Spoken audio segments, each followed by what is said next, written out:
जय श्री कृष्ण। आप सभी को स्वागत करती हूँ मैं अपने चैनल में आप सभी का।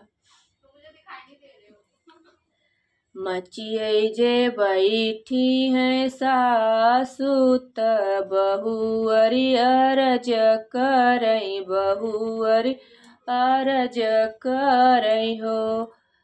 सासु हमहू के पियरी मंगई त्युत छठी पूजै जाईती, छठी पूजै जाईती हो।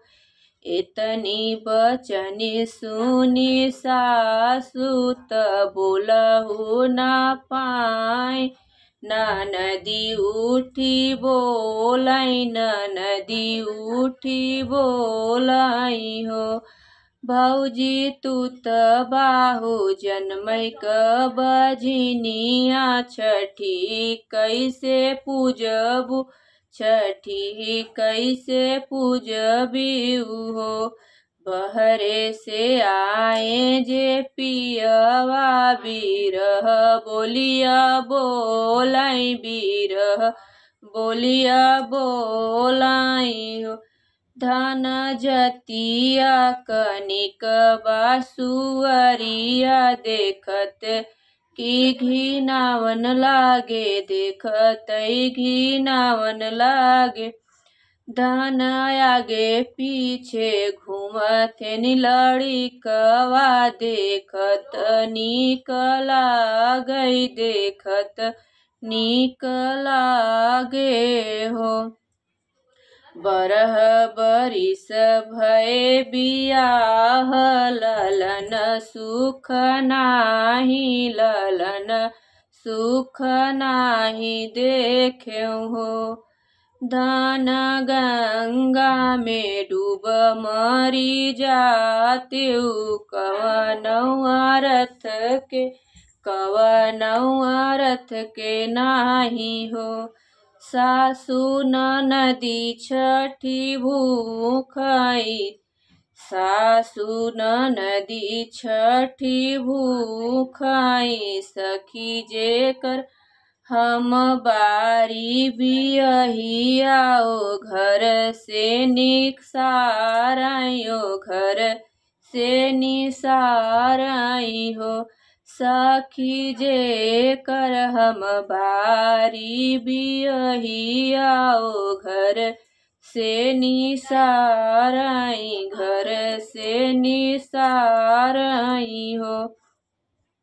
नैहर कमारी बेचारी जंगल बीचे रोवई, जंगल बीचे ठाड़ी भईनी हो। प्रभु केहू जे हो तई जंगलवा, हमई डसिले तई, हमई खाइले तई हो। प्रभु केहू जे हो तई जंगलवा, हमई डसिले तई, हमई खाइले तई हो।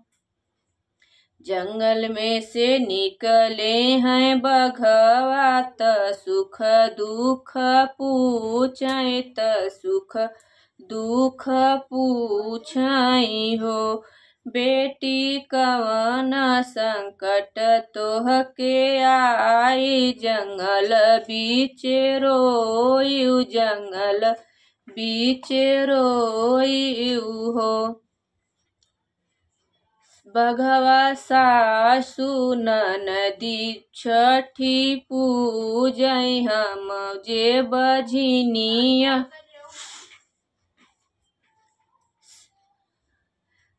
सासु नदी छठी भूखिनी, हम हई बजनिया हो, हम हई बजनिया नु हो। बघवा जे कर हम बारी बियहियाऊ, घर से निकालई बजनी कही बोलावई, बजनी कही बोलावई हो। का कही बेटी कहत दुख होई, कहत दुख होई। बेटी तोह के जे हम खाई ले बई, बघिन बाझिन होई है, बघिन बाझिन होई है हो।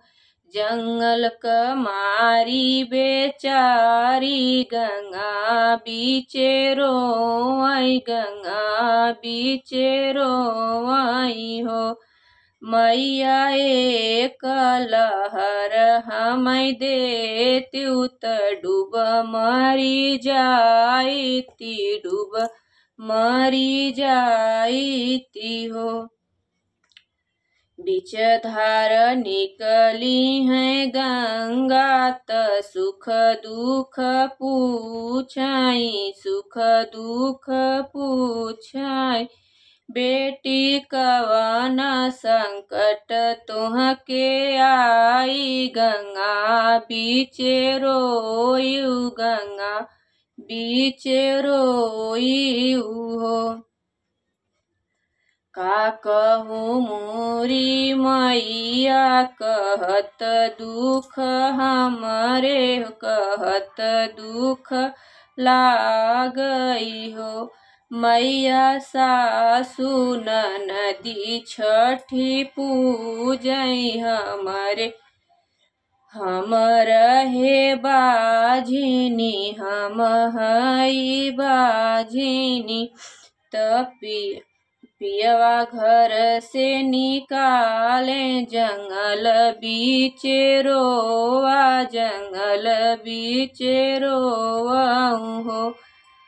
गंगा मैया धीरे धरावई, त बेटी के समझावई, त बेटी के समझावई हो।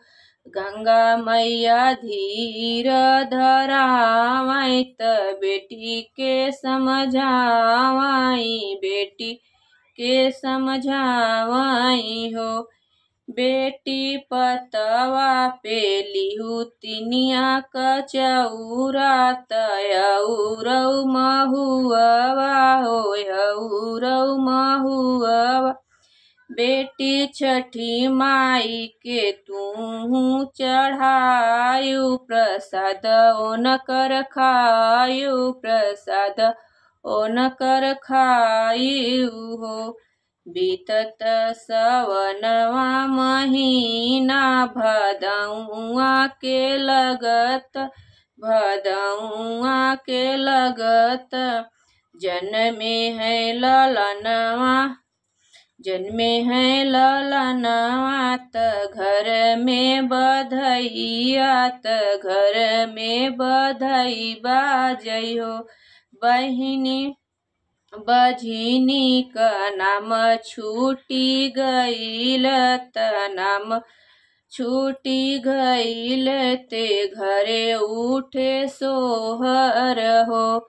बहिनी बझिनी का नाम छूटी गईल, त घर उठे सोहर हो।